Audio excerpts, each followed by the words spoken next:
e esse ano tem eleição, eu sei que você quer ver a gente falando sobre isso. Então, roda a vinheta.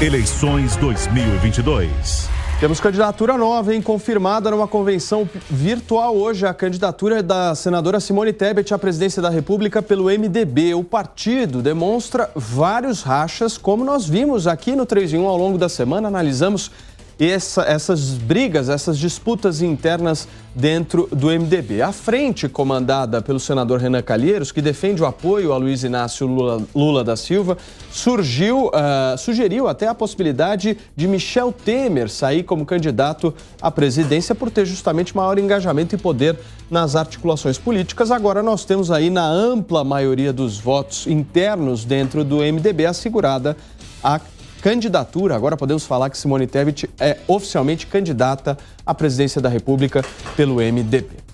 Já temos nosso time conectado por aqui. Constantino, ótima tarde de quarta-feira para você. Serrão, Marco Antônio por aqui, Fábio Piperno. Serrão, vou começar por você, justamente buscando entender aí como é que vai ser o desenrolar dessa chapa da senadora Simone Tebet, que ainda não tem a vice-presidência da República garantida. Saudações, meus amigos e amados haters. Eu quero pedir desculpa pela expressão que eu usarei agora, mas nada pode ser mais broxante do que uma convenção virtual. Você espera que alguma convenção partidária transmita a alegria, a empolgação pela escolha daquele que vai disputar o cargo mais importante da República, presidência da República. E o MDB, um partido em franca decadência, um partido que sempre quis ser governista e nesse atual governo Jair Bolsonaro não conseguiu ser, mas agora vai ter que lutar para ser novamente, lança de maneira esquisitíssima a candidatura da Simone Tebet, contrariando uma ala do partido que já queria uma adesão imediata ao ex-presidente Luiz Inácio Lula da Silva. Outra parte mais envergonhada ou sem vergonha também quer o apoio, queria apoiar e vai apoiar o presidente Jair Bolsonaro, já que eu repito, o lema do MDB é ser governista sempre. Serrão, então, me permita te interromper, porque nesse exato momento a senadora Simone Tebet fala numa entrevista coletiva ao vivo e a gente vai transmitir aqui na Jovem Pan News. Coloca na tela, por favor, Edu, para a gente acompanhar o que diz agora ao vivo a senadora Simone Tebet. O DNA das reformas está na minha veia. Sem reformas, o Brasil não volta a crescer. A economia não é aquecida. Os empregos não aparecem. Assumimos um compromisso. Isso estará no nosso plano de governo. Faremos a reforma tributária nos 6 primeiros meses da nossa gestão. Os gastos, como disse, serão direcionados a quem mais precisa. Mas aqui eu preciso falar de uma coisa, que nós vamos desmistificar para a juventude, para o Brasil e para todos, que a agenda de sustentabilidade é incompatível com o agronegócio brasileiro. A agenda de sustentabilidade vai estar no coração de todas as políticas públicas da nossa gestão. Todas, sem exceção, por uma única razão. Sem preservação do meio ambiente não há vida. Sem a vida não há futuro. Nós, infelizmente, nunca destruímos tanto o meio ambiente como agora. Basta. Mas nós vamos estar mostrando que não é meio ambiente ou agronegócio, é meio ambiente e agronegócio, porque o nosso agronegócio é sustentável. O agricultor, o pecuarista, a agricultura familiar terão o nosso apoio, com financiamento, com logística, com juros subsidiados, porque sem isso não tem comida barata na mesa da população brasileira. Mas não se engane, seremos intransigentes com invasores de áreas públicas, seremos intransigentes com quem desmata. Desmatamento ilegal zero. Estaremos protegendo a Amazônia e os biomas brasileiros. E os órgãos de fiscalização e controle serão reativados. Nós vamos cumprir o Acordo de Paris. Indo para as minhas palavras finais, deixei o mais importante. O nosso governo será um governo voltado para quem mais precisa. Um governo que olhe para essa sociedade que é diversa. E daí a nossa beleza e a nossa riqueza. A nossa maior vergonha é a nossa desigualdade social, racial e regional. A nossa maior riqueza é a nossa diversidade. Diante disso, o nosso compromisso com uma sociedade justa e inclusiva, uma sociedade plural e tolerante. Seremos também intransigentes no combate a todo tipo de preconceito. Vamos estar ao lado, sim, protegendo o direito das minorias. Combateremos o racismo estrutural e institucional no Brasil, porque a cara do povo brasileiro, o que corre no nosso sangue, nós somos um povo negro na sua maioria, mas infelizmente são aqueles que menos recebem salários, os que são os primeiros a serem mandados embora, os que são mais encarcerados. Nós estaremos combatendo o racismo estrutural e institucional com políticas e ações afirmativas. Como disse, deixei para o final o mais importante. Espero ter podido agradecer a todos. Desculpe se não nominei alguns dos amigos que aqui estão. Mas gostaria aqui de me dirigir, Baleia, Bruno, Roberto, gostaria de dirigir uma palavra especial às mulheres brasileiras. Somos a maioria da população brasileira. Somos a maioria do eleitorado, mas somos minoria em absolutamente tudo na vida. Essa conta não fecha. Ela precisa fechar. Quero aqui conclamar as mulheres do Brasil que se somem conosco nessa luta. Por mais mulheres na política, nós vamos eleger o maior número possível de deputados estaduais, deputados federais, senadores, governadores da nossa coligação. Mas a nossa coligação tem que ser também a campeã na eleição de parlamentares mulheres para o Congresso Nacional, para as Assembleias Legislativas. Muito bem, nós acompanhamos aqui ao vivo no 3 em 1 a coletiva de imprensa da senadora Simone Tebet, oficialmente candidata à presidência da República depois da convenção de hoje do MDB. Serrão, tive que te interromper, queria pedir para que você retome o seu comentário, mas eu já queria inserir alguns pontos que a própria senadora acabou de dizer e a gente acompanhou ao vivo aqui na Jovem Pan. Ela fala de uma reforma tributária possível nos primeiros 6 meses de governo. Eu quero uma avaliação de vocês a respeito disso. Critica a política ambiental do atual presidente da República, Jair Bolsonaro, fala de racismo estrutural e ainda sinaliza para as mulheres. Ela jogou vários temas no ar. Simone Tebet, no discurso final dela, eu fiquei esperando, mas não veio. Ela não falou de combate à corrupção sistêmica. Talvez isso não agrade muito, né, ao eleitorado interno dela dentro do MDB. Mas vai lá.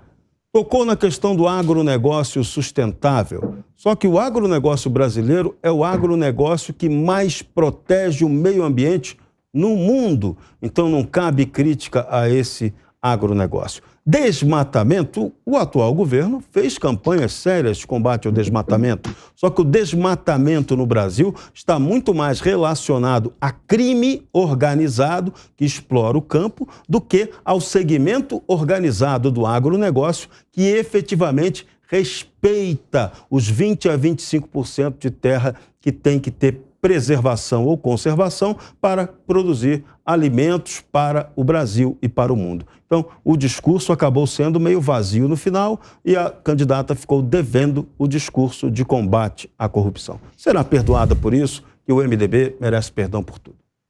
Constant, boa tarde para você. Ela fala em cumprir o Acordo de Paris, em contraposição ao presidente da República. Como é que você vê isso? Boa tarde, Paulo. Boa tarde a todos. Então, esse discurso aí que nós acabamos de ouvir da Simone Tebet mostra que a turma que se auto-intitula Centro Democrático, né, não passa de um partido democrata aqui nos Estados Unidos, ou seja, é a esquerda, acendendo vela para tudo que é agenda globalista, progressista, né? Então vamos lá. Em primeiro lugar, as platitudes, né? Vamos ter um governo plural, inclusivo, tolerante, de blá blá blá, diversidade. Menos, claro, aceitar gente de direita. Aí vem falar em racismo estrutural e institucional, dando a entender que a população carcerária negra é por conta de algum racismo da polícia e não porque cometeram crimes, né? Isso é o discurso do Black Lives Matter aqui, uma turma marxista bem radical. né? E aí foi defender cotas raciais. Depois a história toda de minorias, né? Defesa das minorias, entre aspas, que é uma visão de política identitária típica da esquerda e que ignora a menor minoria de todas, o indivíduo, né? A igualdade de todos perante as leis, que deveria ser a bandeira de um liberal. Ao lado, tudo isso, do Roberto Freire, né? Um notório socialista. Aí vem acender vela para o ambientalismo, para a turma de Paris, a ONU, o globalismo todo, que quer ignorar a soberania nacional dos países e avançar com essa agenda de histeria por conta de aquecimento global para justificar uma espécie de governo mundial, né? Isso é assustador, ainda mais para um país como o Brasil, cuja locomotiva da economia é o agronegócio, não a produção familiar, como ela disse ali, né? Mas sim as empresas, o agronegócio, né? Aí vem, claro, com a cartada final, que é o apelo desesperado dela, de mulheres. Mulheres têm que ser maioria na população, tem que ser maioria em tudo, no parlamento também. Bom, eu perguntaria para a Simone Tebet se ela acha que deveria ter igualdade maior nas enfermarias, por exemplo, onde tem muito mais mulher. Será que deveria ter cota masculina para a enfermaria? Eu perguntaria também se ela pretende lutar por uma igualdade maior nas carvoarias, que tem muito mais homem, ou então como estivadores em portos, que é quase só homem, né? Então, acho que não deveria ser só no parlamento esse apelo por igualdade de sexos, né? Por que só no parlamento? Piperno, nós vimos nas imagens, aliás, nós não vimos, mas estava lá o presidente do PSDB, o ex-deputado Bruno Araújo. E se a gente resgatar na história, nós tivemos inúmeras candidaturas do PSDB à presidência da República, representadas pelos mais variados nomes que muitas pessoas que nos acompanham conhecem. Nesse caso específico de 2022, nós não temos a garantia nem que o PSDB terá a vice da Simone Tebet. Como é que você vê essa redução? Boa tarde, Paulo. Boa tarde aos colegas da nossa audiência. Primeiro, eu queria dizer que eu concordo com o Serrão na questão de que a forma como foi feita essa convenção e a transmissão, isso foi realmente um anticlímax total, né? Eu imagino um evento partidário muito mais animado, mesmo de partidos pequenos, né? Hoje em dia é muito fácil você fazer uma convenção mesmo de agremiações com muito menor protagonismo, como já foi o velho MDB um dia. Mas, de qualquer forma, novos tempos, eles optaram por esse formato, quase nem conseguem confirmar a convenção para hoje, então segue a vida. Em relação ao PSDB, esse é um tema muito importante, sim, porque é um partido que também vai ter que, em algum momento, redefinir o seu papel, repensar o que ele quer da vida, porque ele vira um mero coadjuvante. Mas veja, hoje é um coadjuvante lá do fim da fila, lamentavelmente, porque é um partido muito importante na história política do Brasil, um partido que realizou reformas significativas, um partido que lá atrás, ainda como PMDB, ajudou esse país a escrever uma Constituição, depois governou o Brasil em 2 mandatos, foi protagonista em outras 3 eleições, chegando ao segundo turno, e lamentavelmente hoje, então, por muito pouco não vai se tornando aí um partido nanico, infelizmente. A ironia disso tudo é que o Bruno Araújo foi exatamente o parlamentar, o deputado federal, a dar o voto que matematicamente sacramentou o impeachment aí da presidente Dilma. Agora, eu vi no discurso dela, e venho observando, aliás, em vários pronunciamentos dela, uma preocupação de se mostrar liberal na economia e reformista nas questões de costumes. Então, não me surpreende ela ter inserido algumas pautas identitárias nesse seu discurso, se aliar à questão do clima,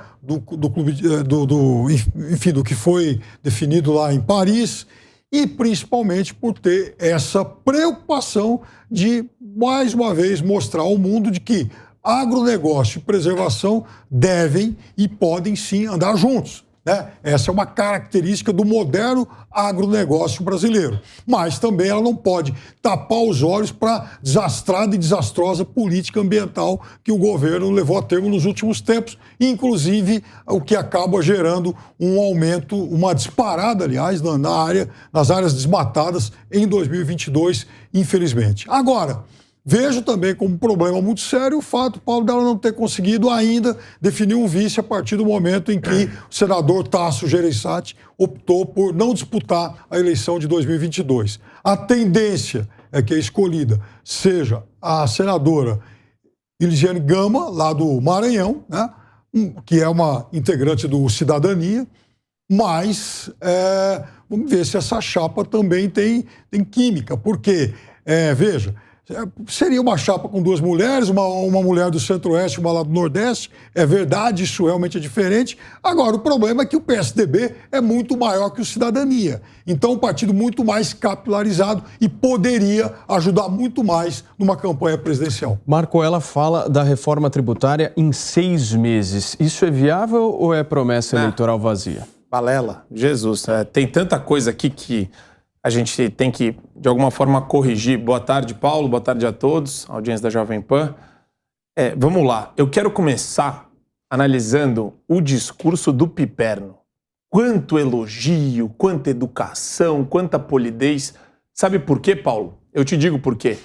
Porque o MDB é completamente irrelevante. Se apresentasse algum tipo de postura mais ativa, de proporção grande no período eleitoral, se demonstrasse uma possibilidade de apoio ao Bolsonaro, já seria de cara demonizado, já seria alvo aí dos adjetivos pipérnicos à torto e direito. Então, a irrelevância do PMDB faz o Piperno colocar, né, nossa, que pena, um partido tão reformista.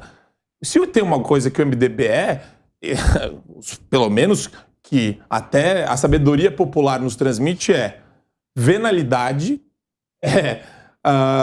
fisiologismo, quer dizer, não são características positivas. E isso não é o Marco Antônio que está falando, isso é a história do nosso país, dos últimos 30 anos que a gente viu, pelo menos, de ambiente democrático. Então, vamos lá. Primeiro, retificando isso, né? Quer dizer, a inexpressividade do MDB é exatamente o ponto aqui. Quer dizer, audiência digital, evento digital, sem nenhum apelo, sem nenhum carisma, e o partido fragmentado. Ninguém apoia a Simone Tebet dentro do partido, meia dúzia de gato pingado. Tudo bem. Quando você pega o discurso dela, é uma mistureba danada. Por quê?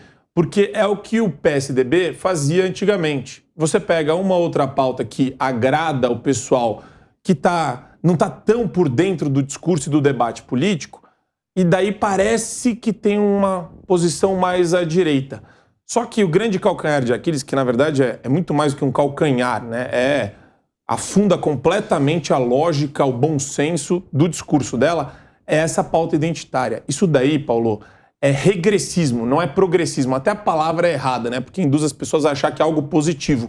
É algo regressista, é um atraso de mentalidade, é uma visão fragmentada da sociedade que só gera... Na verdade, a pauta antirracista é racista. A pauta identitária dela com relação à mulher é completamente tresloucada. É boba, é insana. O próprio Constantino deu aqui os números e não são só esses números. Essa ideia de colocar sempre gêneros uns contra os outros. Então o branco contra o negro, o heterossexual contra o homossexual. E assim vai. Quer dizer, é um negócio maluco que não deveria fazer parte do discurso de uma pessoa que, né, defende reformas liberais ou tem uma visão mais aliada ao liberalismo. Só que ela não é isso.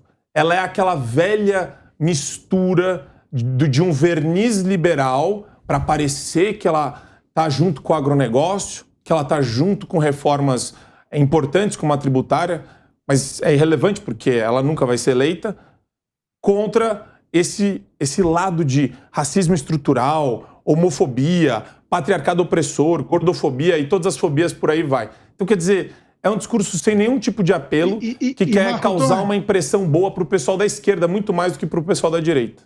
Fala, Constant. Se me permite só apontar também um detalhe sempre irônico nessas coisas todas, quando ela falou ali de mais mulheres votando em mulheres, para ter mais mulher no parlamento, ela foi aplaudida por um bando de homem branco, heterossexual, velho, cacique de partido. Então eu fico pensando assim, a primeira coisa que essa turma podia fazer, o Freire e companhia, é ceder os seus respectivos mandatos para mulheres. Quer dizer, por que eles vão concorrer com mulheres para tirar suas vagas? É uma coisa até incoerente, né? Então essa turma toda que aplaude esse discurso devia começar fazendo bonito em casa, né? Ou seja, eu abro mão porque alguma mulher pode ocupar minha vaga, seria mais coerente. Pediu, Piperno? É que ao lado dela estavam dois políticos que não têm mais mandato, né? O Roberto Freire e o Bruno Araújo. Eles foram deputados federais e não são mais. Fala, Serrão. O discurso da candidata claramente está contaminado por um pensamento gramsciano, uma bagunça total advinda da má aplicação das ideias de Antônio Gramsci aqui no cenário político brasileiro. A gente deve ver o estrago que esse pensamento ou raciocínio gramsciano vai causar nas eleições desse ano. Aguarde.